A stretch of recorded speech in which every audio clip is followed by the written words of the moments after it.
Malgré les vacances parlementaires toutes proches, on discute budget et déficit au Parlement. Jean Arthuis sera l'invité de Bouge la France, une France qui attire chaque année des millions de touristes. Paradoxe au moment où les Français ne font pas l'unanimité chez nos amis étrangers. Et pour parler de ces malpolis de Français, Pierre Sted accueille Jean-Bernard Gros, il est adjoint au maire de Paris chargé du tourisme, et Rachid Amirou, c'est un sociologue, il est spécialiste de tourisme.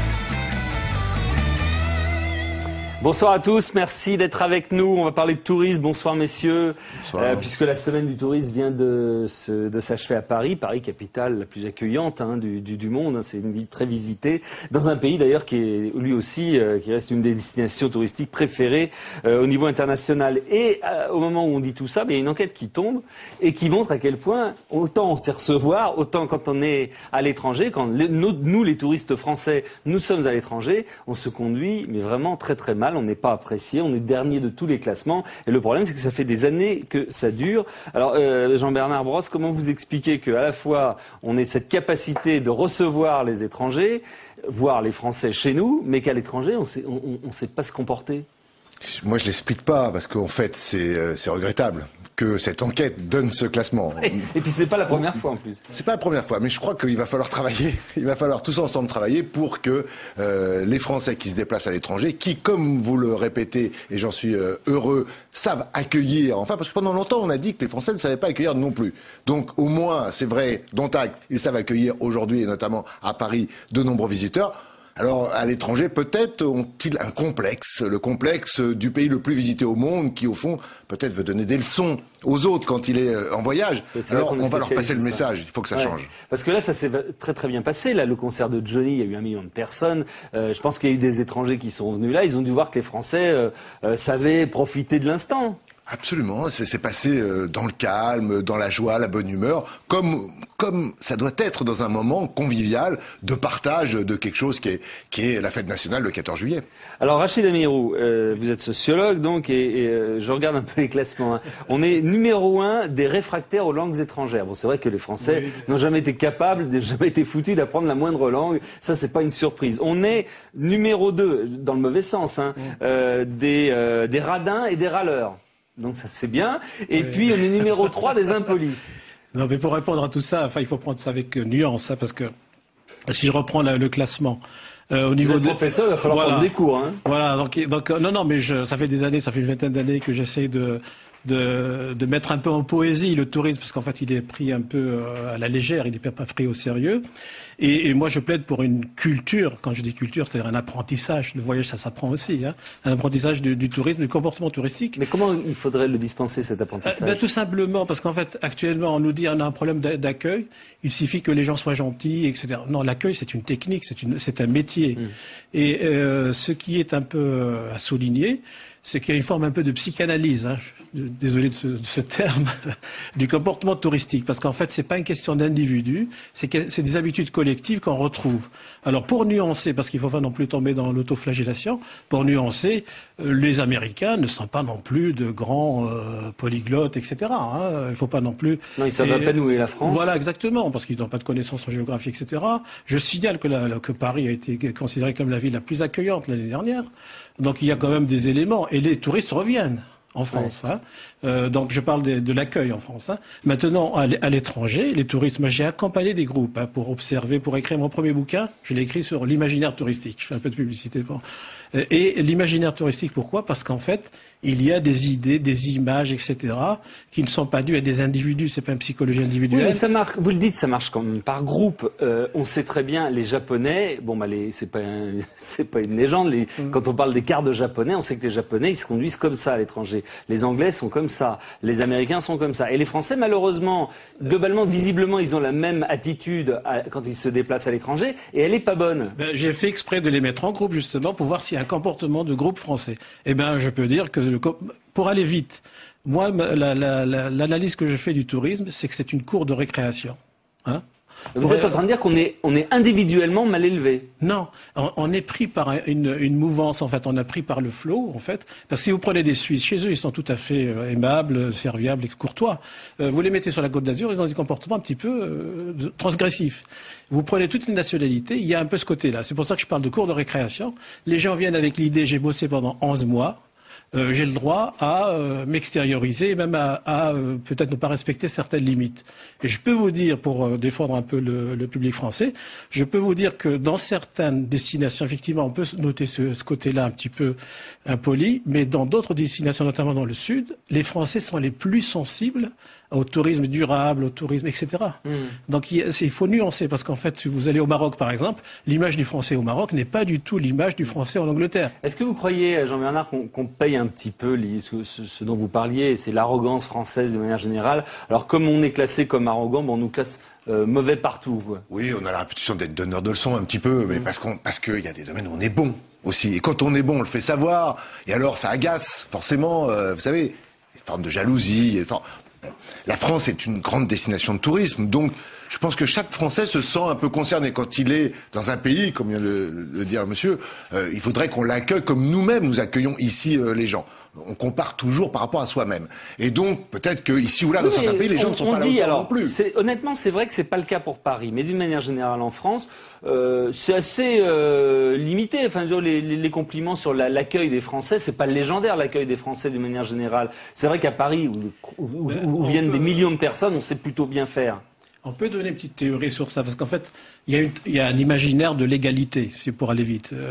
En France, il y a quand même une culture, depuis les Lumières, depuis la Révolution, où, pour dire les choses simplement, du serveur jusqu'au restaurateur, par rapport au client, il y a toujours l'idée, il me prend pour qui? En fait, c'est l'imaginaire de la servitude.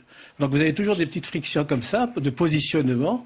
Il ne faut pas que le métier ou que la personne se comporte comme un aristocrate. N'oublions pas que le tourisme, d'origine, en fait, il est d'abord aristocratique. L'hôtel, ça renvoie un peu l'imaginaire du palais, et le serviteur renvoie un peu, ou le serveur renvoie un peu l'image du serviteur, quoi. Donc il y a un imaginaire qui est là, qui est fort. Donc à partir de là, les relations peuvent être un peu tendues, parce qu'il y a toujours un peu une susceptibilité de métier. On me prend pour qui, etc. Et est-ce que Et dans ce qui fait que les métiers de service en général, et notamment le tourisme, sont assez mal vus quand même en France, il faut le dire. Donc on a un peu ce problème. C'est pour ça d'ailleurs qu'on a du mal dans la restauration à trouver du personnel. Parce qu'en fait, il y a toujours cet imaginaire de la servitude. Et c'est pour ça qu'en fait, il y a un peu ce côté, ces frictions. C'est pour ça que je dis que l'accueil, c'est une chose trop sérieuse pour la traiter uniquement au niveau des comportements quotidiens, parce qu'en fait, c'est vraiment quelque chose qu'il faut réfléchir. Vous devez avoir étudié le problème l'un et l'autre. Est-ce que, par exemple, des Japonais, ça s'accueille comme des Japonais, des Allemands comme des Allemands? Est-ce qu'il y a des efforts spéciaux à faire? Est-ce que c'est à l'accueil, justement, de s'adapter à la façon de fonctionner des populations? Oui, absolument. D'ailleurs, par exemple, prenez les Indiens, puisque lors du 14 juillet, défilait l'armée indienne avec le Premier ministre indien qui était là. Et d'ailleurs, c'était magnifique. Pour accueillir les Indiens, eh bien, il faut que les restaurateurs, que les cabarets, que les organisateurs de spectacles pensent que les Indiens mangent végétarien. Quasiment, à peu près. Bon, donc il faut respecter cela, il faut s'adapter. Vous prenez des Japonais ou des Chinois, c'est pareil, il faut s'adapter. On ne peut pas imposer sa propre culture à ceux qui nous rendent visite. On peut leur faire partager nos valeurs. Voilà, c'est ça, parce qu'en même temps, quand on va à l'étranger, c'est aussi pour découvrir une nouvelle façon de fonctionner. Mais à un moment donné, les repères sont tellement forts qu'il faut un mix, c'est-à-dire on peut à un Chinois ou un Japonais lui faire goûter la gastronomie française, mais au bout de 2-3 jours, il aime bien retrouver un petit peu ses plats favoris. On fait la même chose, nous, quand on est à l'étranger. On aime bien aller manger un bon couscous. La nourriture internationale, et un petit steak frites de temps en temps, au bout de 8 jours, quand vous êtes au Maroc, vous l'appréciez aussi. Vous voyez Donc, il faut les deux. Comment sont-ils les Français en France? À Paris, vous recevez des nationalités de tous les pays du monde. Les Français, puisqu'ils sont jugés vraiment nuls à l'étranger, comment vous les jugez, vous, en France? Est-ce qu'ils se comportent si mal que ça? Écoutez, moi je crois qu'à Paris, ils se comportent bien parce qu'ils sont heureux d'être à Paris. Paris, c'est une mais ville mythique. Aussi, ils sont heureux d'être à l'étranger. Écoutez, ceux qu'on appelle les provinciaux, vous voulez dire, qui viennent à Paris, en dehors des Parisiens, c'est-à-dire le tourisme franco-français. Voilà. Écoutez, ils se comportent bien, on n'a pas à se plaindre. Moi, vous ne les classeriez pas dans les derniers? Ah, pas du tout. Alors quels sont les derniers, tiens, par exemple? Si vous voulez faire un petit classement, ce que vous entendez, ceux qui viennent visiter la France, quels sont les plus nuls? Allez-y. On va classer, même si je suis très réticent sur le fait de classer par nationalité, parce que si vous prenez par exemple un autre critère, l'âge, les seniors voyagent un peu, on retrouve un peu les mêmes comportements, les classes d'âge, etc. Donc je suis très prudent sur l'enquête, donc je cautionne pas complètement, même si c'est un indicateur par nationalité, mais il faut l'intégrer dans quelque chose. Voilà, ça veut dire quelque chose, mais qu'il faut remettre dans un contexte plus général. Pour revenir aux Français qui voyagent en France. Non, mais attendez, avant de parler de ça, en France, les étrangers qui viennent en France, selon vous, l'un et l'autre, qui sont ceux qui se comportent le moins bien. Sur les critères là que vous venez de citer, que l'enquête. Non, mais ne ressortez pas l'étude, essayez de me dire vous ce que vous en pensez. Alors, si on juge sur la langue, sur le pourboire, etc. Évidemment, dans ce cas-là, pour la langue, il n'y a pas de souci, ils parlent français. Mais vous avez toutes les Asiatiques, par exemple, qui sont mal notés. Alors que les Japonais sont en premier en termes etc. Mais il y a d'autres régions d'Asie qui sont mal notées suite à des problèmes de langue, par exemple. Et il y a quelques années, les gens qui étaient les plus mal notés, c'était quand même les Américains. Parce qu'en fait, on avait un peu l'impression qu'ils venaient avec une forme d'arrogance, etc. Il faut faire une nuance entre Paris et les régions. L'accueil n'est pas tout à fait le même. Oui, je pense que ça a à voir plus avec la catégorie sociale de ces visiteurs que l'origine, le pays d'origine. Voilà. Si vous prenez l'Europe de l'Est, je ne vais pas citer, il y a beaucoup de pays dans l'Europe de l'Est, particulièrement un pays ou l'autre, on voit bien que la classe sociale qui vient faire du tourisme, c'est une classe aisée, pour pas dire plutôt supérieure. Eh bien, elle a tendance à mal se comporter à cause de son pouvoir d'achat. Elle est pas très nombreuse. Non, mais elle fait du bruit.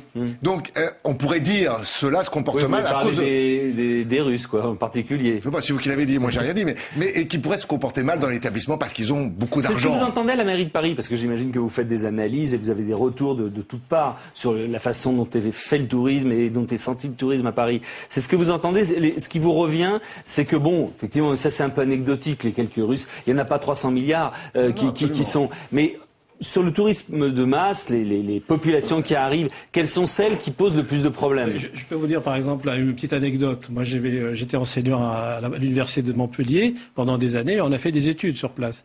Les gens qui étaient les moins bien notés, c'est les Hollandais. Pourquoi? Parce qu'ils venaient quasiment avec toute la cuisine, avec 7 mois de vivres dans leur caravane. Ils étaient inintéressants pour le commerce local.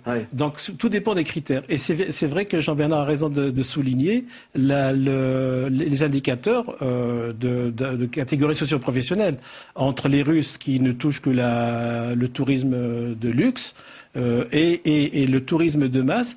Il y a évidemment, il y a maintenant arrivée massive de certaines catégories sociales. Et il y a aussi, il faut faire attention à ce qu'il n'y ait pas dans ces jugements une forme de racisme un peu de classe, quoi, en disant on perd un peu les manières françaises, etc. C'est pas tout à fait vrai, parce qu'en fait, dans certains contextes, on peut le dire. Mais si je compare sur d'autres, on a fait des études sur un peu le côté transgressif sur les plages, etc. Je peux vous dire que les Français se portent très très bien de ce point de vue. On a vu des comportements. J'ai vu que les Anglais étaient bien classés. Tout dépend de la catégorie sociale, parce que si vous prenez des Anglais qui viennent voir un match de foot et qui en profitent pour passer le week-end, je peux vous dire que leur note a tendance à... Ou les matchs de rugby. En tout cas, ce qu'on peut dire, effectivement, Paris est une capitale qui est très bien notée, est une ville qui est très bien notée, la meilleure probablement dans son accueil, mais c'est vrai que les efforts sont faits pour que ce soit comme ça depuis des années, et c'est normal que ça porte ses fruits. Donc bravo.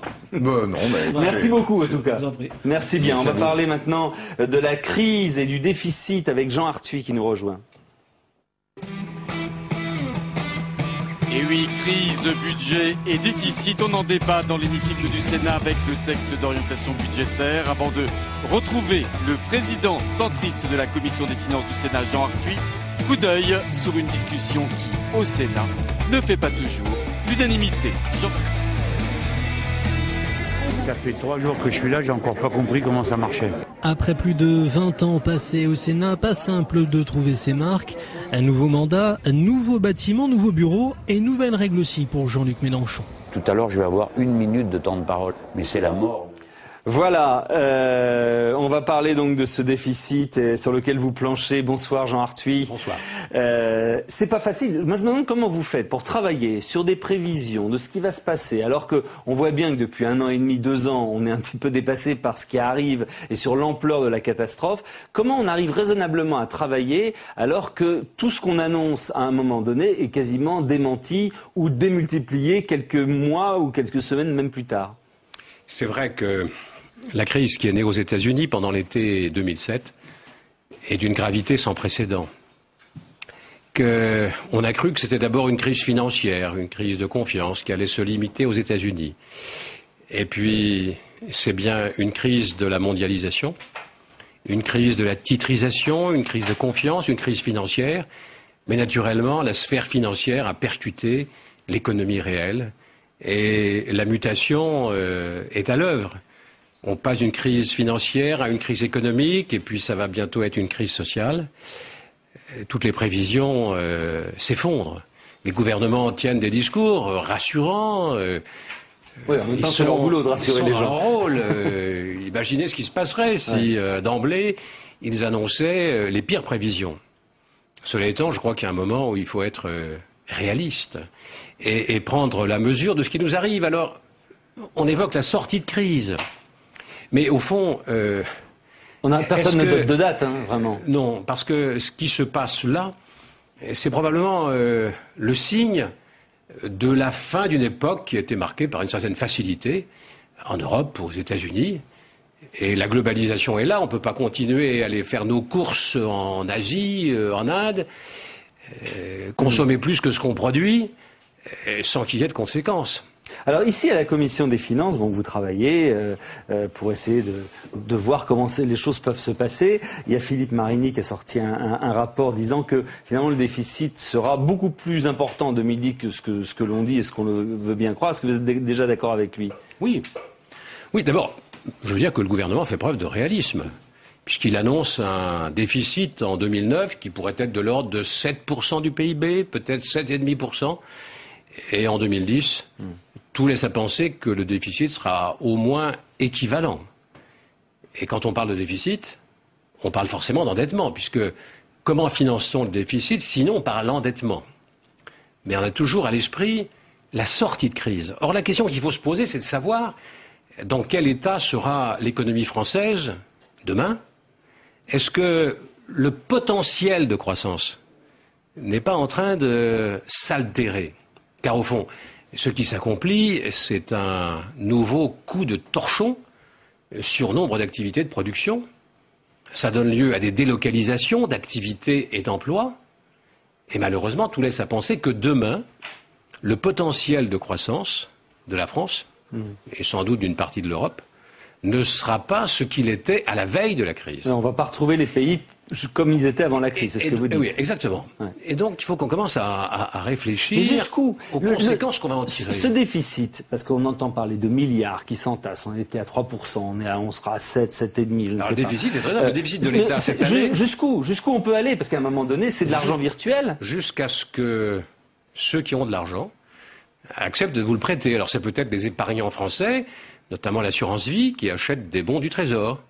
Mais ce sont aussi ces pays qui nous fournissent du pétrole, du gaz, des biens de consommation. Ce sont les pays du Golfe Persique, c'est l'Algérie, c'est la Russie, c'est la Chine pour les biens de consommation, sans doute l'Inde et même des pays comme le Brésil.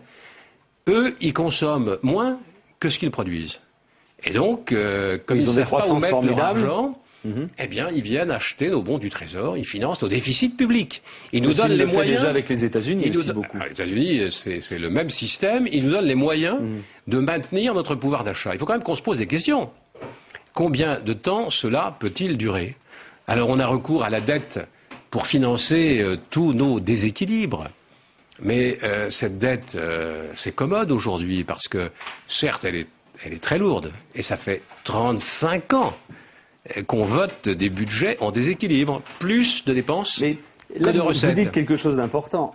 Cette dette, on la creuse depuis 35 ans. Avec une là, on est dans un moment de crise, donc c'est plus qu'aiguë. Comment on peut croire, nous les Français, qu'on va venir à bout de cette dette, comme le dit Éric Woerth, il dit bon, on va passer une année difficile, mais l'an prochain, on commencera à réduire. On ne peut pas croire ça une seconde. Mais on a une façon de présenter le budget qui est commode et qui, en quelque sorte, participe à une douce anesthésie. On emprunte de plus en plus à court terme. Pourquoi ? Parce que les banques centrales sont obligées de mettre de la liquidité à la disposition des banques et de tous les acteurs économiques. Et cet argent liquide abondant est prêté à des taux à court terme inférieurs à 1%.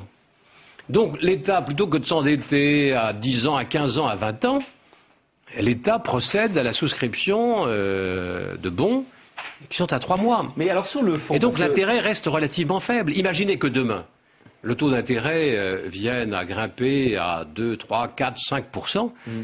Les conséquences budgétaires seraient absolument dramatiques. Alors, on ne fait pas apparaître l'amortissement de la dette dans les comptes de l'État, dans le budget de l'État. C'est pour ça qu'hier, j'ai présenté un amendement tendant à inscrire un amortissement de la dette. Par exemple, cette année, en 2009, il y a 140 milliards d'emprunts antérieurs qui vont venir à échéance. Comment l'État va-t-il rembourser ces 140 milliards ? Eh bien, on va emprunter 140 milliards supplémentaires. Autrement dit, c'est sans fin. Absolument. Ça veut dire qu'on ne rembourse jamais la dette. Ça veut dire que quand vous faites ça, vous ne croyez pas dans les mesures que vous avez prises pour réduire cette dette. Est-ce que, pour que ce soit efficace, il faudra aller jusqu'à changer notre système social, notre façon de travailler, notre système de santé ?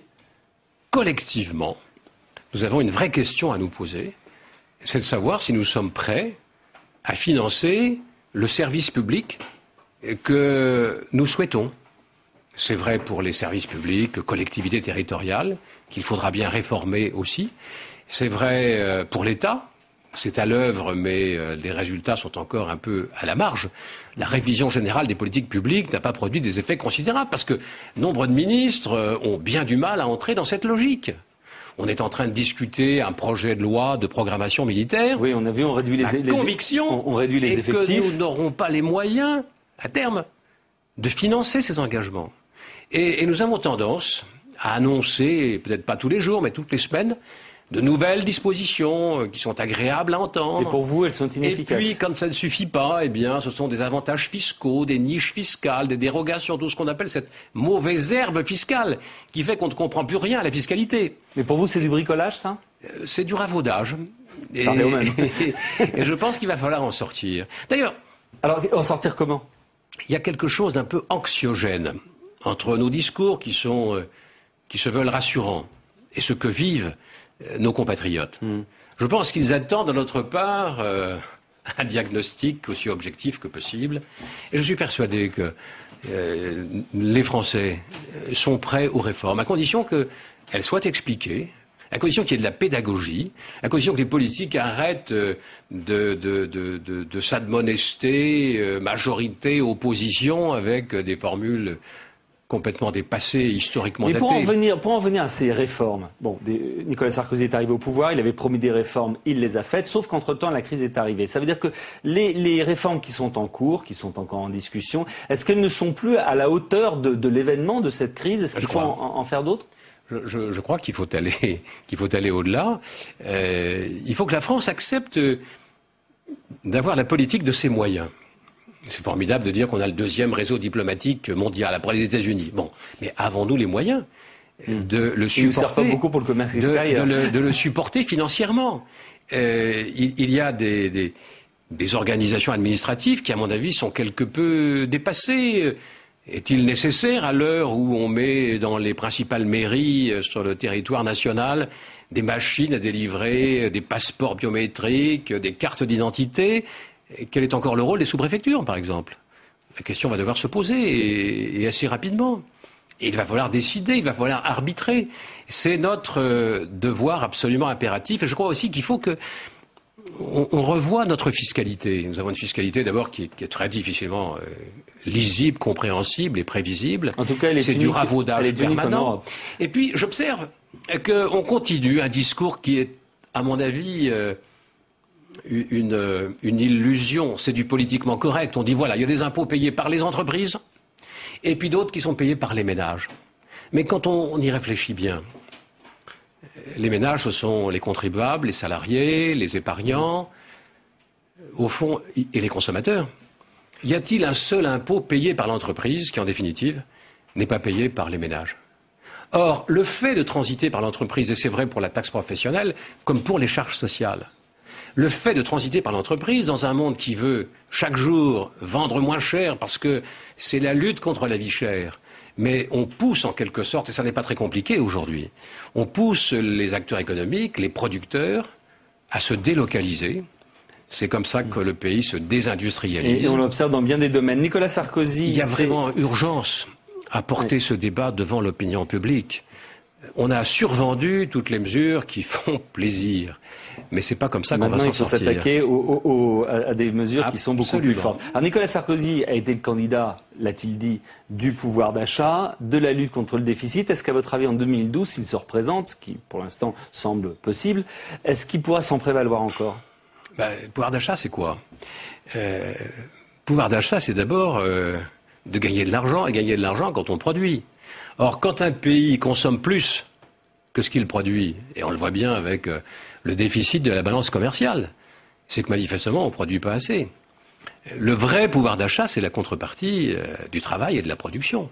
C'est pas la distribution d'argent, parce que quand on verse une prime pour l'emploi, qui coûte à peu près 4,5 milliards au budget de l'État, 4,5 milliards qu'on va emprunter, eh bien, on va sûrement créer beaucoup plus d'emplois en Asie et hors de France que sur le territoire national.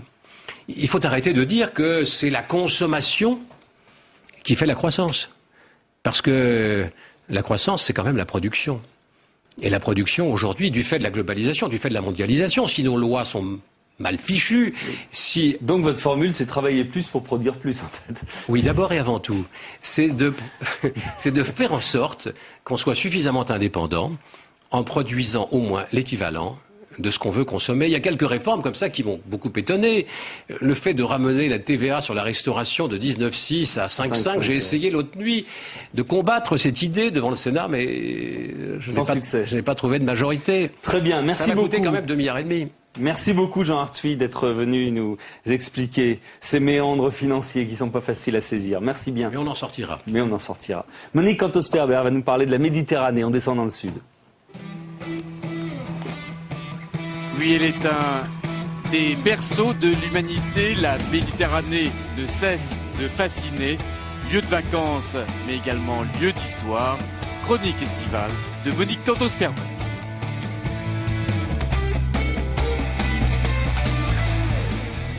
Bonsoir Monique, vous arrivez de l'extérieur, il y a un orage qui est en train de s'abattre sur Paris, qui est terrible paraît-il, j'espère que ça va quand même aller. Alors les vacances, on en parle en ce moment, on en a parlé tout à l'heure avec le tourisme, mais il y a évidemment la Méditerranée qui reste une destination favorite des Français, mais pas seulement des Français, c'est très attractif. Et au-delà des plages et des criques, la Méditerranée, ça représente le berceau de l'histoire, on le sait tous. À quel point ? Depuis la plus haute antiquité, ça c'est une chose que tous nos téléspectateurs qui profiteront du soleil, de la lumière de la Méditerranée devront se souvenir. Mais c'est d'une certaine façon la première culture qui s'est répandue le long d'un territoire assez large. D'abord avec les cités grecques qui ont envoyé des colonies, surtout le pourtour de la Méditerranée, et puis ensuite avec l'Empire romain qui a unifié les deux rives de la Méditerranée. Alors bien sûr, cette grande unité de civilisation s'est cassée avec l'arrivée du christianisme et surtout l'islam, l'arrivée de l'islam qui a occupé la rive sud de la Méditerranée. Mais il ne faut pas méconnaître que depuis l'Antiquité la plus reculée, et même à partir du 7e siècle, dans la zone d'influence musulmane, des communautés religieuses et culturelles très différentes ont coexisté. Donc la grande idée méditerranéenne, c'est cela au fond. Comment des communautés culturelles et religieuses coexistent. En Égypte, il y avait des communautés chrétiennes, juives, qui étaient là depuis l'Antiquité. et musulmans, et évidemment dans un pays musulman. C'était le cas aussi au Maroc. Il y avait des fortes communautés juives en Italie, en Grèce et dans le sud de la France. Donc ce kaléidoscope de culture s'est maintenu de manière assez miraculeuse. Quand Laurence Durel écrit le Quatuor d'Alexandrie, au fond, c'est cette extraordinaire merveille de multiculturalisme qui a résisté aux siècles et aux millénaires qu'il décrit. Mais cela a été fracturé après la Deuxième Guerre mondiale. La création de l'État d'Israël, le fait que la fin de la décolonisation a évidemment rendu encore plus fort et intense les mouvements d'affirmation nationale, ont fait que ce monde s'est fracturé et que les identités nationales ont peu à peu pris la place de ce qui était un extraordinaire kaléidoscope culturel. Donc il faut que tous les spectateurs continuent à aient l'occasion de penser à ça. À aller voir les vestiges de toutes ces civilisations un petit peu partout. Et pense au gigantesque projet de recommencer à construire une unité. Alors l'Union de la Méditerranée, d'une certaine façon, est-ce qu'elle va dans ce sens-là?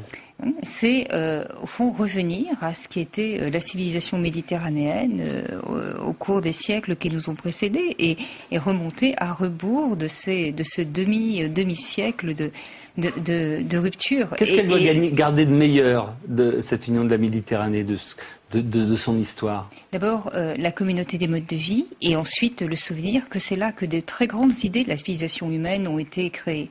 L'idée de fondation des cités, l'idée de bibliothèque, tout ça, ce sont des idées qui viennent de la civilisation méditerranéenne et qui sont devenues des héritages de l'humanité. Donc l'unité méditerranéenne doit être reconstruite, mais à partir peut-être de projets concrets. Assainir la Méditerranée, créer une grande union culturelle, une union universitaire, rive nord, rive sud de la Méditerranée, c'est en fait reprendre des initiatives de société, de culture, qui peu à peu permettront de rendre de nouveau évidente l'unité de cette civilisation. Mais l'antagonisme qui persiste au Moyen-Orient entre l'État d'Israël et tous les autres États arabes autour, est-ce que ça ne plombera pas définitivement ce magnifique projet de l'Union de la Méditerranée? Ça l'a sérieusement plombé. Ça l'a plombé. On voit bien que depuis le mois de janvier, quasi tout est interrompu pour ce projet. Mais en même temps, si vous voulez, ce n'est pas la première fois que l'histoire humaine est fracturée par des conflits et les choses se reconstruisent. Et elles se reconstruisent par des initiatives communes, justement, en laissant un petit peu de côté les clivages politiques. Donc c'est l'espoir pour cette Méditerranée, qui est une extraordinaire expérience de lumière et de soleil, mais aussi un bain de civilisation. Merci beaucoup, Monique Cantos-Perber. Merci bien. Saveria Rojek pour une des journaux de demain. Unes et manchettes de vos quotidiens de demain, c'est la revue de presse de Bouge de la France. Elle est signée Saveria Rojek.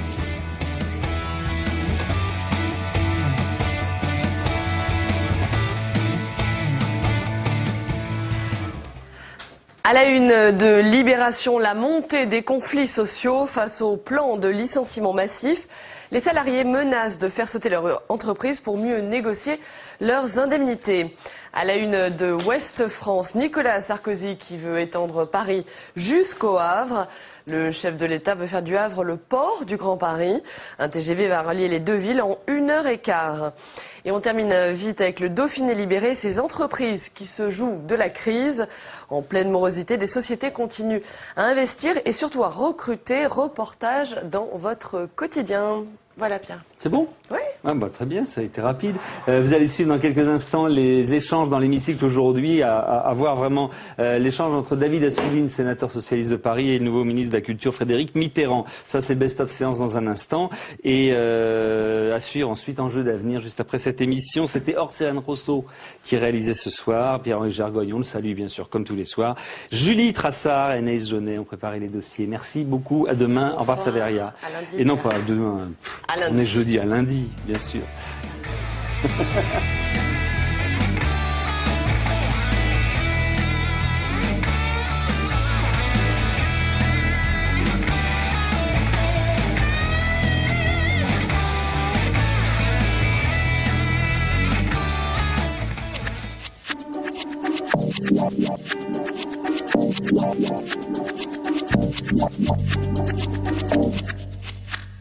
Monsieur le Président, mes chers collègues, ma question s'adresse à Frédéric Mitterrand, autant au tout nouveau ministre qu'à l'homme de culture, à l'homme de toutes les cultures.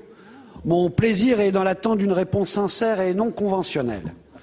Monsieur le ministre, vous qui n'aviez pas hésité en octobre 2001 en tant que président de la commission d'avance sur recettes à apporter votre soutien à une grève au CNC, vous qui dénonciez en 1990, dans un geste fort, en direct, devant 8 millions de téléspectateurs, la paupérisation du service public, vous qui avez quitté TF1 avec fracas en 88, en affirmant avec des mots d'une rare violence, mais l'époque a changé. Je vous cite, ils n'aiment ni les Noirs, ni les Arabes, ni les PD, ni les gens de gauche. Autant dire que je n'avais pas beaucoup d'avenir.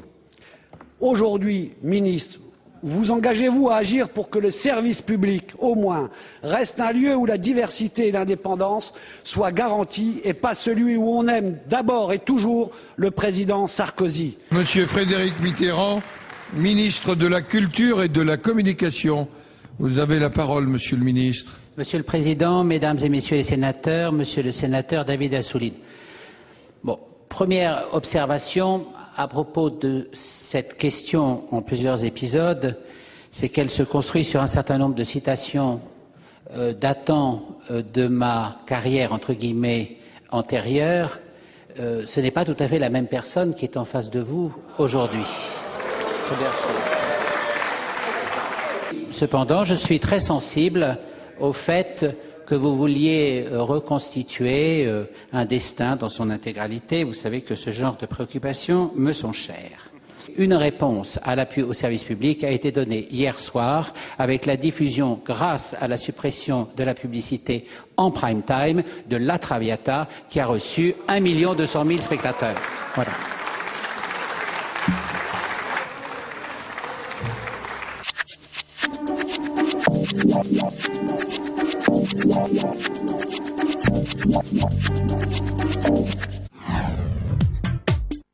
Au début de l'année, les départements d'outre-mer se sont soulevés contre la vie chère et les inégalités. Une crise sociale doublée d'une crise d'identité. Quelques mois plus tard, une dizaine de sénateurs s'est rendue sur place, de la Réunion à la Guadeloupe, de la Martinique à la Guyane, pour mieux comprendre la réalité de ces îlots de la République. Les îlots de la République, un documentaire de Pierre Bonjoseph. Il est devenu célèbre en 1986 à cause de la polémique qui a entouré l'inauguration de ces fameuses colonnes au Palais Royal. Il est l'un des rares artistes français à connaître une carrière internationale. Alors, si vous aimez les rayures, la provocation et l'art contemporain, je vous invite dans Il ne faut jurer de rien à adopter la Buren attitude.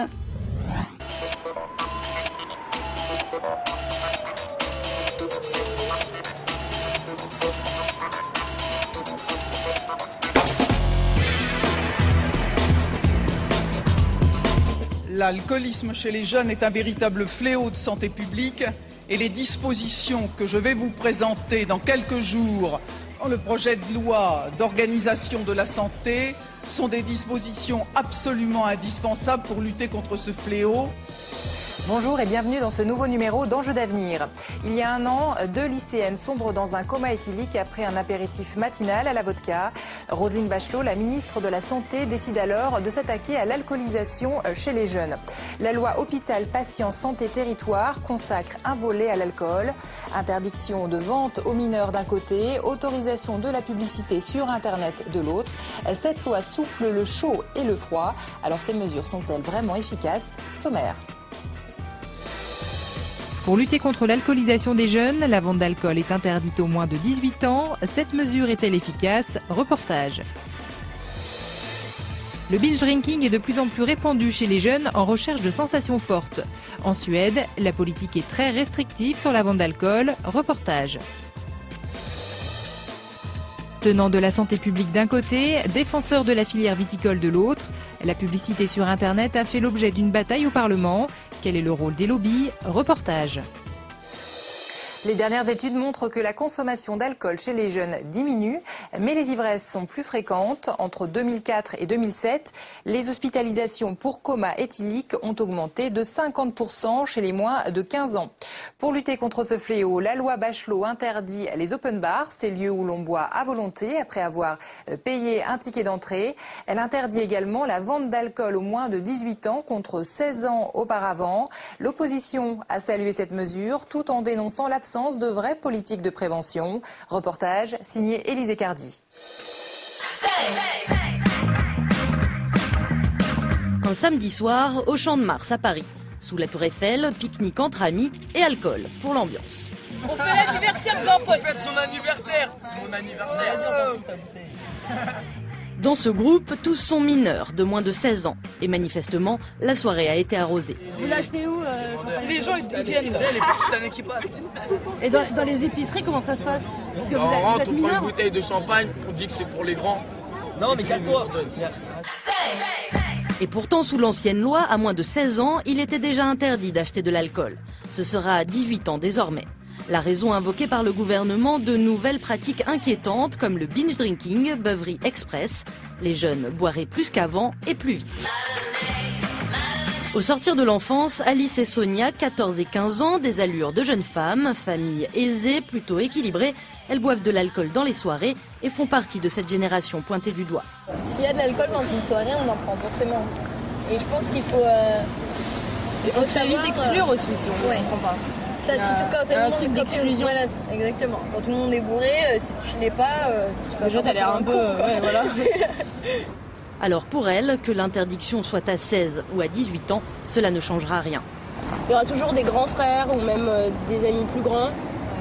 Et c'est facile d'avoir un ami de 18 ans ou 19 ans qui peut te produire, qui peut t'acheter de l'alcool. L'interdiction de la vente d'alcool touchera tous les points de vente. Mais entre les nécessités du commerce et la bonne conduite, il est parfois difficile de trancher, surtout pour les épiciers de nuit.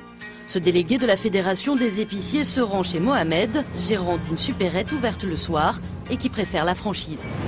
Bonjour, comment ça va? Ça va vous-même? Ça va, pas trop dur les affaires?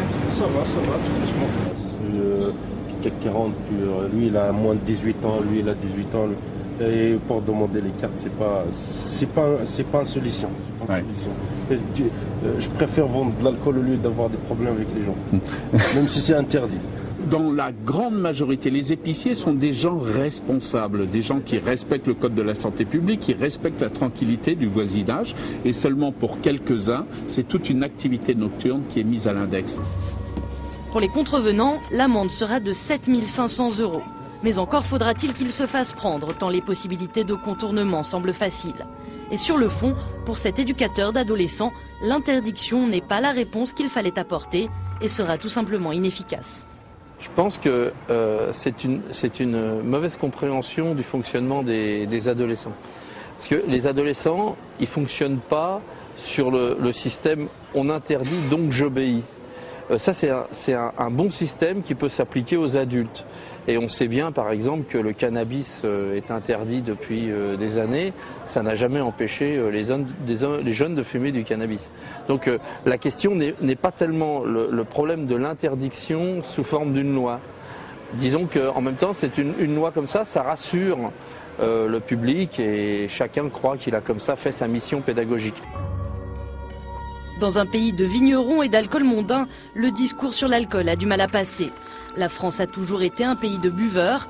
Pour certains chercheurs, cette loi ne ferait que stigmatiser un peu plus le comportement des jeunes. Tous les spécialistes vous disent que les consommations d'alcool en termes d'alcool pur par personne et par an baissent en France régulièrement depuis des décennies. Et même tous les spécialistes vous diront que la baisse d'alcool chez les jeunes, ça baisse aussi. Ce sont les manières de boire qui sont à la fois plus visibles et, et qui terrifient un peu plus un pays où le nombre d'adultes et de personnes vieillissantes est devenu très important. Si vous voulez, c'est les conduites de la jeunesse qui semblent plus scandaleuses. Si les cas sont rares, quand l'adolescent est touché par l'alcoolisme, c'est toujours un drame pour son corps. Hôpital Robert Debré à Paris, Emmanuel Perret est addictologue. Ce jour-là, elle reçoit Clément, 16 ans, qui sort de 5 années d'alcoolisme. Toi, la première fois que tu as consommé de l'alcool, c'était où? Dehors. C'était quoi? Je crois que c'est whisky coca. Whisky coca. Donc à 9 ans, c'était avec des copains de ton âge ou des plus vieux? Ouais, des copains de mon âge. Des copains de ton âge. Et après, donc, à force de traîner dehors, de boire régulièrement, tu as développé une dépendance à l'alcool? Ouais, dès le matin, il me fallait une bière, voire 2. Sinon quoi? Sinon, ça allait pas. Et tu buvais beaucoup? Ouais. C'était 4 bières par jour, 2 le matin, 2 le soir. Et quand je rentrais pas le soir, je buvais jusqu'à ce que je tienne plus debout. Entre 2004 et 2007, les hospitalisations pour ivresse des moins de 15 ans auraient augmenté de 50%. Aux urgences, le travail des médecins est donc capital. Pour les sensibiliser au repérage des cas inquiétants, Emmanuel Perret donne un cours à ses internes des urgences. À 11 ans, il y en a déjà 52% qui ont expérimenté l'alcool. Hein? D'où l'intérêt, effectivement, de questionner, parce que nous, ça nous semble peut-être complètement délirant, mais c'est la réalité de ce qui se passe. Une de mes missions, c'est de leur ouvrir les yeux sur ce que c'est qu'une consommation d'alcool d'un tout petit. C'est pas anodin. Nos grands-parents le faisaient. Tout ce que faisaient nos grands-parents n'est pas forcément à renouveler et à reproduire. Donc il faut effectivement que les mentalités évoluent, changent. Ce qui est consommé le plus à 11 ans, quand même le cidre, si tant est que ça puisse être rassurant, c'est pas les alcools forts. On voit passer, on est quand même 3 spécialisés avec 2 grammes 2, 2 grammes 3. D'accord. C'était de la vodka. C'était de la vodka. Et ils avaient quel âge? Entre 11 ans et 13 ans. Entre 11 ans et 13 ans. 3, au mois de mai. D'accord. Le but aux urgences, ce n'est pas la prise en charge, mais c'est surtout le repérage des enfants qui en consomment de façon fréquente, qui viennent aux urgences parce que, par exemple, ils ont un trouble du comportement, il y a une agitation. Le plus souvent, les parents, ils les ramènent parce qu'ils sont très agités, c'est parce qu'il y a une agressivité. Mais quand on creuse, on trouve toujours qu'en plus de tout ça, c'est un adolescent qui en consomme pas mal. Pour faire face aux problèmes d'alcool des jeunes, les professionnels sont souvent démunis. Détecter ne suffit plus, ils réclament des structures adaptées pour soigner. Les structures sont blindées, il n'y a pas de place, il y a 6 mois d'attente. 6 mois, c'est trop long pour un ado. Il faut trouver des solutions, il faut inventer des solutions. Les professionnels se dépatouillent avec pas de moyens, on fait ce qu'on peut, mais c'est pas satisfaisant, c'est épuisant. On nous incite à repérer. Une fois qu'on a repéré, on fait quoi? Qu'est-ce qu'on a à proposer si on est tout seul? Et tout le monde est surbooké. Donc là, il faut vraiment qu'il y ait une prise de conscience des décideurs qu'il faut donner des moyens. Ça ne suffit pas de faire des lois. Et si les moyens manquent pour la prise en charge, le budget prévention du ministère de la Santé a lui perdu 1 million d'euros entre 2008 et 2009, passant de 5,7 à 4,7 millions d'euros. Philippe Battel, bonjour. Vous Bonjour. êtes chef du service addictologie de l'hôpital Beaujon à Clichy, en région parisienne. Le projet de loi Bachelot prévoit d'interdire la vente d'alcool aux moins de 18 ans. Dans le sujet, un éducateur dit l'interdit, ça ne fonctionne pas chez les jeunes. Alors on peut dire interdire l'accès, ça n'a pas de sens. Moi je pense que ça en a un. Ça en a un parce que sur le plan de la représentation, c'est important que l'alcool soit déstatué d'un espèce de statut finalement. L'alcool, surtout à l'adolescence, c'est bien d'en prendre, c'est l'initiation, c'est le bon vivant français. l'alcool. Oui, et d'expliquer. Il y a un paradoxe. Aujourd'hui, on est là à dire le cannabis, regardez, c'est extrêmement dangereux, il ne faut pas en prendre, alors que la moitié des adolescents en consomment, et que dans cette moitié des adolescents qui en consomment, il y en a une petite frange, probablement 5 à 10% qui ont des problèmes. Eh bien, avec l'alcool, c'est la même chose. On a la même proportion. Donc, on ne peut pas avoir la même représentation de dire, finalement, le cannabis est complètement interdit, et l'alcool, à 16 ans, on peut en acheter largement à nu dans un supermarché. Ça n'a pas de sens. Je pense que c'est bien d'avoir interdit l'alcool aux moins de 18 ans. Alors, les dernières études montrent que la consommation d'alcool chez les jeunes Français de 17 ans baisse. Est-ce qu'on a vraiment raison de s'alarmer autant? Je suis très vigilant sur les données épidémiologiques. Elles sont parfois contradictoires. Moi, j'ai quand même le sentiment que si la consommation globale d'alcool, c'est certain, n'a pas augmenté de manière majeure les 10 dernières années, la façon de boire s'est transformée. Alors, qu'est-ce qui a changé? Ce qui a changé, c'est que avant, à mon âge, quand on avait 18 ans, on s'alcoolisait et l'ivresse c'était un accident. On buvait trop et du coup on était ivre. Aujourd'hui, il y a quelque chose de l'expérience recherchée intentionnelle. Et dans cette expérience, c'est la défonce. Et c'est très intéressant quand on a ces adolescents en face de nous qui nous parlent de leur consommation d'alcool. Ils ont un vocabulaire de toxicomanes. Ils appellent leur cycle d'alcoolisation, ils commencent vers 7-8 heures, ils appellent ça la préchauffe, ce qui montre bien qu'il y a vraiment cette notion comme ça d'embrasement cérébral qu'ils sont en train d'organiser sur le plan neurobiologique, on a bien regardé ça, et ils prennent de l'alcool plutôt fort sur une période relativement courte, et ce qui les intéresse, c'est la montée, le high. Et là encore, c'est un vocabulaire d'héroïnomane, de cocaïnomane. Et ce qui les intéresse, c'est l'expérience cérébrale, sensorielle, de défonce. Et ça, c'est systématiquement recherché. Et c'est ça qui est inquiétant, parce que c'est celle-ci qui va avoir des conséquences immédiates et des conséquences à long terme. Alors justement, j'ai apporté avec moi quelques bouteilles, une bouteille d'alcool, de la bière et un prémix. Est-ce que vous pouvez m'expliquer ce que les jeunes boivent le plus parmi ces boissons? Alors, concrètement, ceux qu'ils aimeraient boire le plus, c'est probablement ça. Mais ils sont archi limités par le prix. Et merci aux parlementaires d'avoir mis en place autour de M. Bure une loi qui a surtaxé les prémix et qui, donc c'est un mélange de soda et d'alcool fort, en l'occurrence de la vodka. Et ça marche beaucoup chez les jeunes, ça plaît beaucoup aux jeunes. Oui, avec ce facteur limitant qui est l'argent. Ça... ce produit-là, c'est un produit qui est à 4 degrés, je regarde, parce que le même peut être de 4 degrés jusqu'à 8,6 voire 10 degrés, et qui contient, sur 50 centilitres, environ 1,5 unité d'alcool. Qu'est-ce que ça veut dire? Ça veut dire que si je le transforme en vin, ça va me faire un ballon et demi de rouge.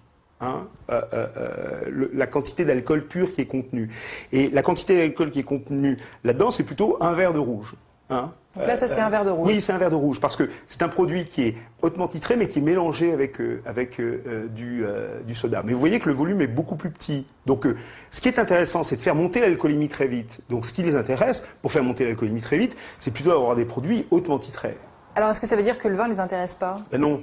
Mais les vins ne les intéressent pas, parce que allez vous balader dans la rue avec une bouteille de vin à la main, ça va représenter des choses beaucoup plus différentes que quelque chose de très très smart, qui est d'avoir cet objet parfaitement packagé et très attractif. Et d'ailleurs, c'est fait pour ça, pour nos chères têtes blondes. Alors, qu'est-ce qui est le plus nocif?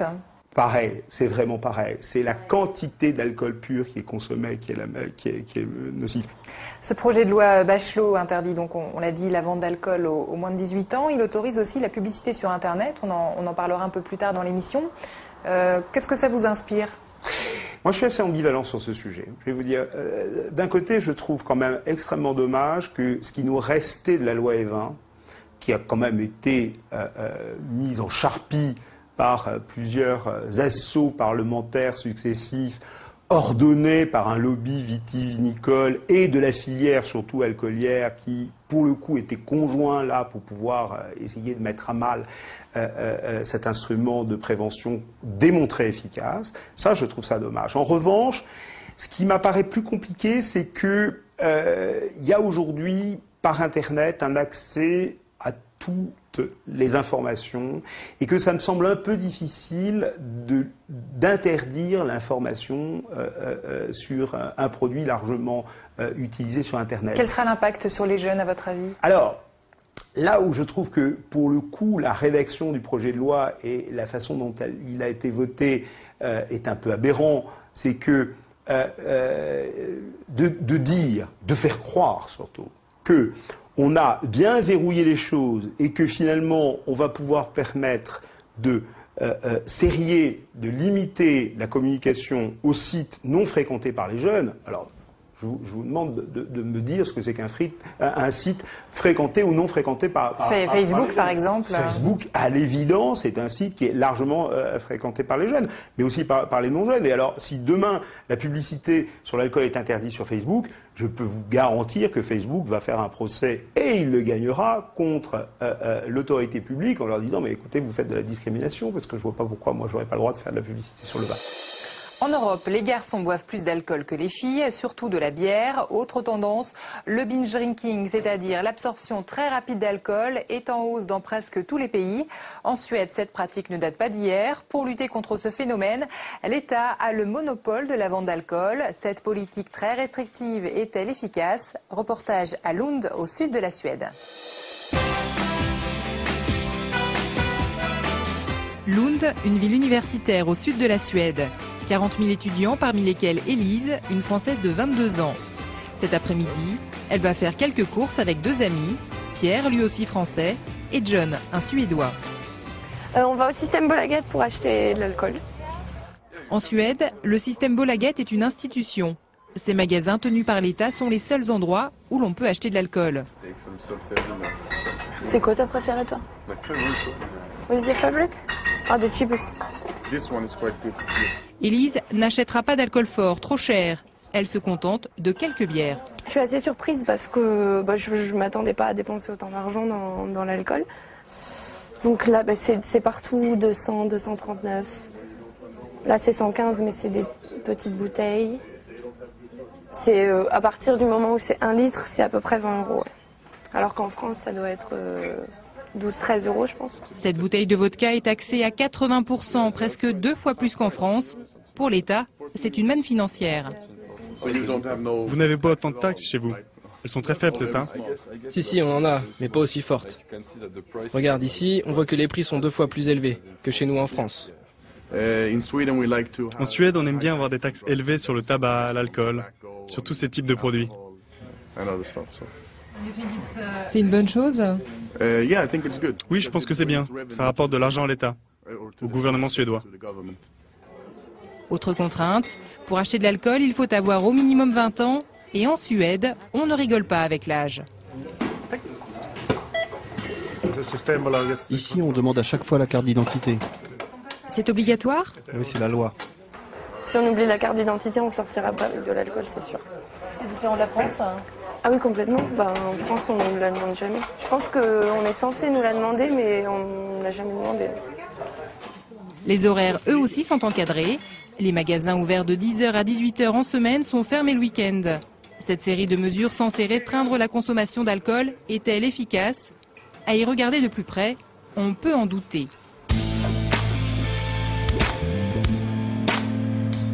Alors pour en avoir le cœur net, nous sommes allés poser la question à Ken Johnson. Ce chercheur à l'université de Malmö travaille sur les jeunes et l'alcool depuis une dizaine d'années.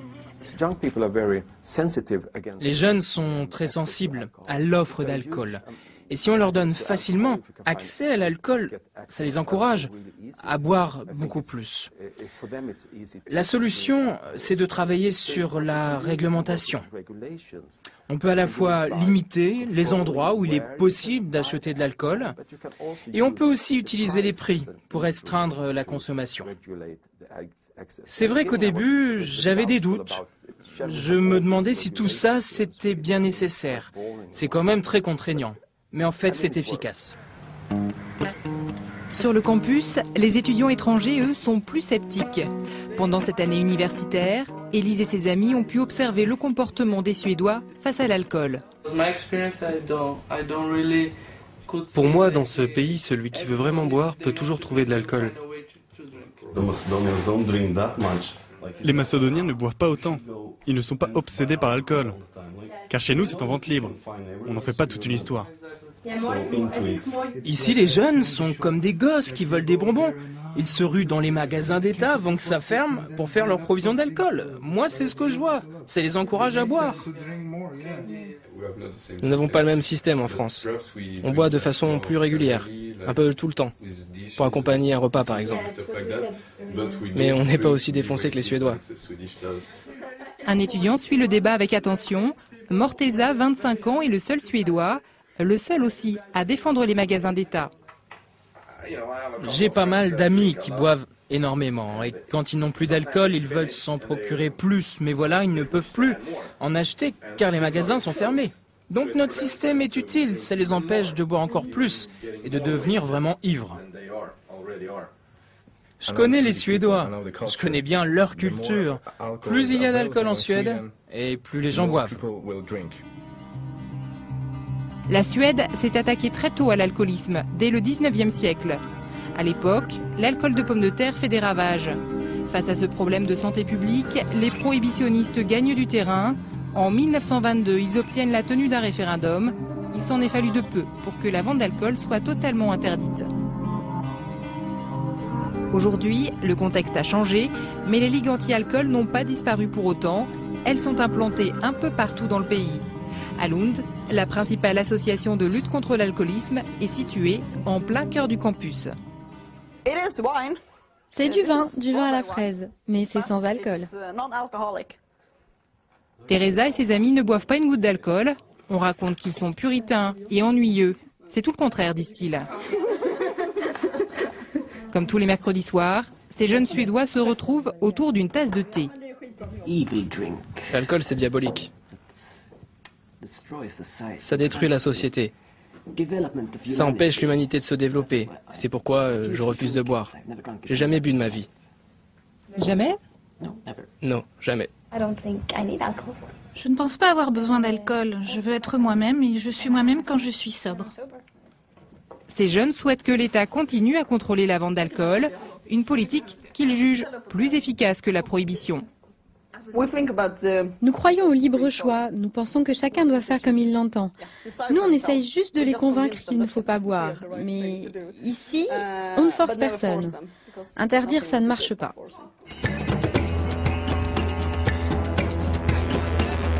Le monopole d'État sur la vente d'alcool a le soutien de la majorité de la population, mais il est aussi montré du doigt. Beaucoup d'étudiants le jugent trop restrictif, alors certains n'hésitent pas à contourner le système. Sur le campus, le marché noir est très répandu. Il y a les amateurs et les professionnels. Jonathan, un étudiant de 22 ans, connaît tous les bons plans pour trouver de l'alcool à bas prix. On va faire nos provisions d'alcool en Allemagne, on ramène les bouteilles en Suède et on organise des soirées privées. On en est très fiers. On veut montrer qu'on n'a pas besoin du monopole d'État. Ça nous amuse de faire de la contrebande. L'objectif, c'est pas de faire du business, ça rapporte pas suffisamment. C'est une sorte de jeu. Comme Jonathan, des milliers de Suédois se rendent en Allemagne ou au Danemark pour acheter de l'alcool. Les prix y sont 2 fois moins élevés. Mais d'autres étudiants trouvent aussi de l'alcool bon marché sur le campus. Nous retrouvons Élise dans une boîte de nuit de l'université. Notre étudiante française est venue fêter la fin des examens. On commande beaucoup plus facilement de shots, c'est des petits verres d'alcool assez forts. Donc on boit ça en une fois et on retourne danser. Donc ça fait moins de consommation et avec une plus forte dose. Les boîtes de nuit bénéficient de tarifs préférentiels. Bière ou vodka, les consommations sont à 2 €, un prix défiant toute concurrence. Rien à voir avec les tarifs exorbitants pratiqués dans les magasins d'État. Du coup, ces soirées font un carton auprès des étudiants. Cette fois encore, l'alcool coule à flot. L'objectif ce soir, c'est d'encourager les personnes à finir leur verre, peu importe ce qu'on boit. Il faut boire. Oui, le gagnant est celui qui se saoule le plus vite. Malgré une politique très restrictive en matière d'alcool, la Suède n'échappe pas au phénomène du binge drinking. Comme dans la plupart des pays européens, les cas d'ivresse sont de plus en plus fréquents chez les jeunes. Magdalena Gervin, bonjour. Vous êtes sociologue, vous êtes également l'auteur de cet ouvrage « Vie nocturne, sociabilité des jeunes adultes à Paris et à Stockholm. Alors vous connaissez bien ce pays, on l'a vu dans le reportage. Pour acheter de l'alcool en Suède, il faut se rendre dans des magasins tenus par l'État. L'alcool y est souvent très cher. Quel est l'intérêt de ce système ? L'objectif de ce système à l'origine, c'est de restreindre la consommation quotidienne effrénée, de contrôler la distribution d'alcool, puisque la Suède a eu une histoire de l'alcool un petit peu compliquée. Donc vers la fin du 19e, naît l'ancêtre du monopole d'État que nous connaissons aujourd'hui. Donc des magasins qui gèrent la distribution et la vente d'alcool. Au début du XXe, il y a eu une hésitation à prohiber, à passer en mode prohibition comme aux États-Unis. Il y a eu une série de référendums qui à chaque fois a fini par un non, un vote négatif. La politique de lutte contre l'alcoolisme en Suède repose essentiellement sur l'interdit, sur le rationnement. Sur l'interdit, sur un contrôle venu d'en haut, oui. Et une volonté d'encadrement, de centralisation de son contrôle, qui émane d'une demande de la part de la population au départ. On l'a vu dans le reportage, certains étudiants plébiscitent ce système de contrôle de la vente d'alcool. Oui. Comment vous l'expliquez ? De génération en génération, on a été habitué à cette gestion de l'alcool par l'État. Peut-être aussi une peur de se retrouver délaissé. Il y a une confiance encore très forte aujourd'hui dans les porte-paroles du peuple, dans l'État, dans les représentants du peuple, une confiance dans cette forme d'autorité. Alors parmi les jeunes, il y a des détracteurs du modèle. Certains expliquent qu'il y a un marché noir sur le campus universitaire que l'on a vu. Est-ce que le marché noir effectivement est très présent ? Il y a différentes formes de marché noir. Il y a par exemple le fait de ramener de l'alcool de l'étranger. Depuis que la Suède a intégré l'Union européenne en 1995, il n'y a plus de limitation de quantité d'alcool qu'on peut ramener chez soi, ou alors si limitation elle est tellement élevée que c'est comme s'il n'y en avait pas. Donc les gens peuvent ramener de l'alcool en grande quantité pour leur consommation personnelle officiellement. Peut-être qu'après ils en revendent ou ils en distribuent autour d'eux, c'est pas impossible. Alors est-ce qu'il y a d'autres façons de contourner l'interdit, de contourner ce monopole de l'État sur la vente d'alcool ? Il y a différentes formes de marché noir. Il y a des sortes de croisières alcoolisées, oui, à destination de la Finlande ou vers les pays baltes, où on peut partir par exemple 24 heures et on boit et on fait la fête. Alors finalement, est-ce que ça fonctionne ce système ? Est-ce que ça permet de restreindre la consommation d'alcool chez les jeunes ?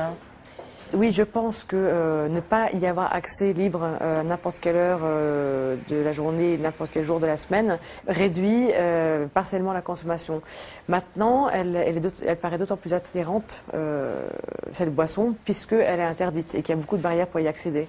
Néanmoins, le fait que la vente d'alcool soit tellement encadrée et contrôlée participe à lui donner une mauvaise image. Il y a une diabolisation de l'alcool ? Je dirais qu'il y a une forme de diabolisation de la substance alcool, oui, effectivement.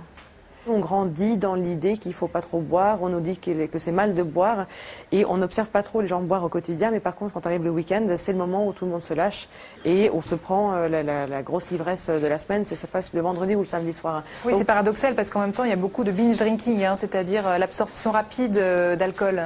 Oui, je pense que c'est une forme de consommation qui est culturelle et qui n'est pas réservée aux jeunes, mais c'est une façon de consommer l'alcool de façon générale qui consiste à ne pas boire pendant la semaine. D'ailleurs on parle de passer une semaine blanche.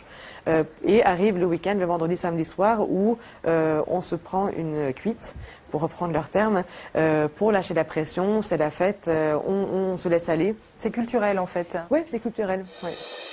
La publicité sur l'alcool est réglementée par la loi E20. Le texte interdit la publicité pour les boissons alcoolisées au cinéma ou à la télévision, mais il ne prend pas en compte Internet car le texte a été voté en 1991. À l'époque, ce nouveau média n'était pas encore développé. Les parlementaires ont donc comblé ce vide juridique en autorisant la publicité sur Internet à l'exception des sites destinés à la jeunesse. Mais cette mesure ne fait pas l'unanimité. Professionnels du vin d'un côté, défenseurs de la santé publique de l'autre, pour ou contre la pub sur Internet, le débat fait rage.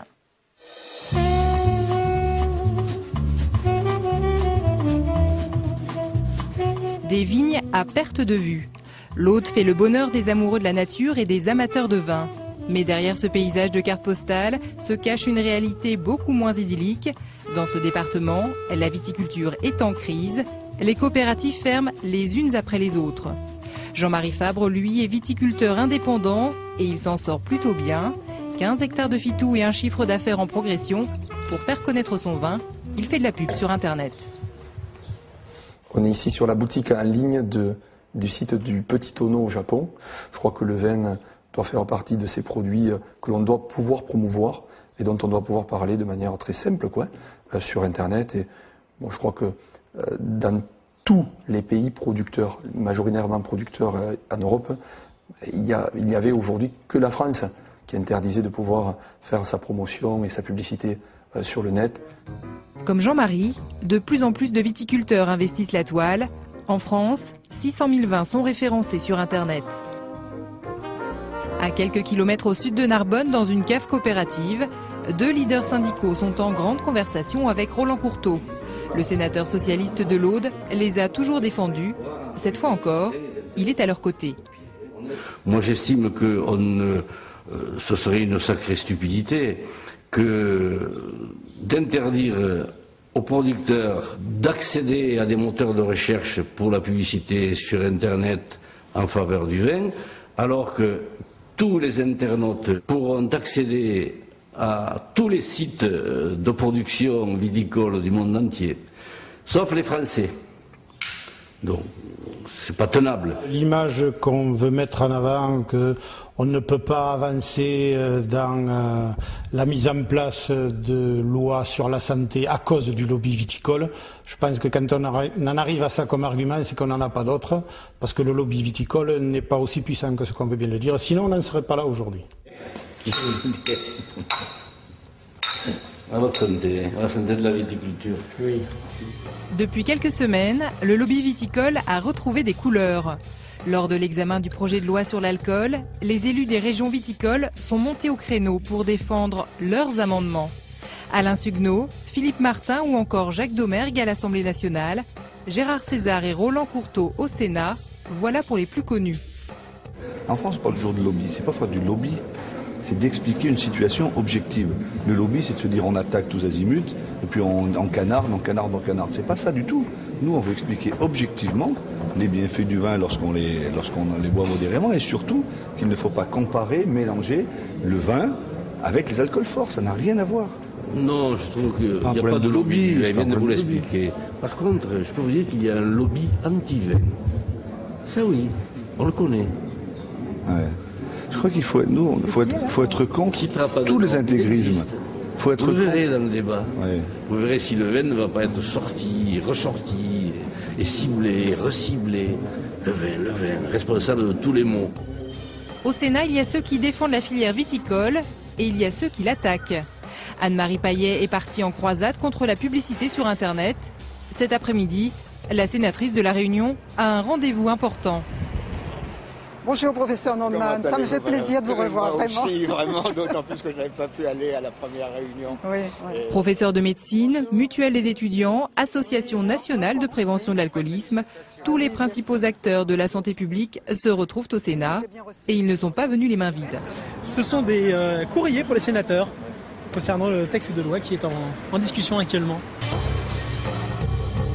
Sur la photo de famille, les sourires sont un peu crispés. Les associations de santé publique savent qu'elles sont en train de perdre une bataille. L'heure est grave. Bon, pour beaucoup, ça peut paraître un point de détail, mais je pense que autoriser une publicité vraiment presque illimitée sur Internet n'est pas vraiment une bonne chose. C'est même une contradiction dans une loi qui va qui va interdire la vente d'alcool aux mineurs. Sur les visages, c'est l'inquiétude. La publicité sur Internet a déjà été adoptée par les députés. Dans quelques jours, elle a toutes les chances de passer au Sénat. Pour le professeur Dubois, le coupable est tout désigné.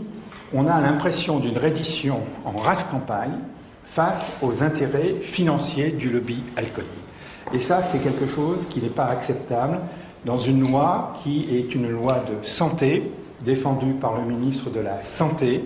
Et donc, dans ces conditions, des mouvements aussi divers que ceux qui sont présents aujourd'hui s'insurgent, se lèvent, s'expriment. Voilà. Et je vous remercie encore. Merci beaucoup. Merci beaucoup. Ce n'est pas un combat contre les viticulteurs. Mais non, mais bien sûr. C'est eux qui seront les grands perdants. C'est vrai. C'est vrai. C'est vrai. D'ailleurs, les producteurs de bière et de spiritueux ne montent pas au créneau. Ils sont silencieux. Alors que les viticulteurs montent au créneau, d'autres avancent masqués. La publicité sur Internet est une bataille qui se joue aussi en coulisses.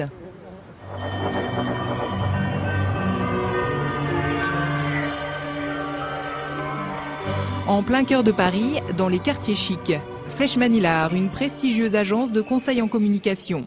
Voilà le département où on travaille pour les produits plutôt de haute technologie, de nouvelles technologies. Allez-y. Pour nous accueillir, la vice-présidente en personne. Caroline Marchetti est une spécialiste des situations de crise. Parmi ses clients, la Fédération des spiritueux, le syndicat des alcools forts. Est-ce qu'on travaille sur le projet Bachelot depuis le mois de janvier? Oui. Dès le début de l'année, soit bien avant l'examen du projet de loi, ce cabinet de lobbying a fait parvenir plusieurs courriers aux parlementaires. Mails, invitations à des cercles de discussion et plus récemment cette lettre d'information. La Fédération des spiritueux se dit assez favorable aux mesures retenues par les députés. Le texte de consensus soumis pour examen à la Haute Assemblée a donc son plein soutien. Comme vous le voyez, c'est la liste de diffusion de la lettre des spiritueux. À la fois les commissions qui sont intéressées par les questions d'alcool et qui vont travailler sur la mise en place de la loi. Et puis aussi tous les élus qui sont intéressés parce que sur le plan local, ils ont des producteurs sur leur circonscription. À l'Assemblée nationale, dans le bureau d'Yves Bure, le député UMP est élu du Bas-Rhin, une région viticole. Comme chaque matin, son assistant parlementaire trie le courrier. Service public, journal officiel, lobby contribuable associé. Dans ces enveloppes, on retrouve la fameuse lettre des spiritueux. Pour moi, c'est un lobby dans la mesure où déjà ils interviennent sur un texte qu'on est en train d'étudier, la loi Hôpital, Patient, Santé, Territoire. Donc à partir de là, on sent qu'ils cherchent à avoir une influence sur l'action législative et parlementaire du député ou du sénateur. Ça me fait sourire parce que on connaît à peu près les techniques. Ouais, c'est destiné pour des parlementaires qui ne sont pas au fait du sujet. Yves Bure, lui, connaît bien les alcooliers et leurs méthodes de marketing. Des messages publicitaires qu'il décrypte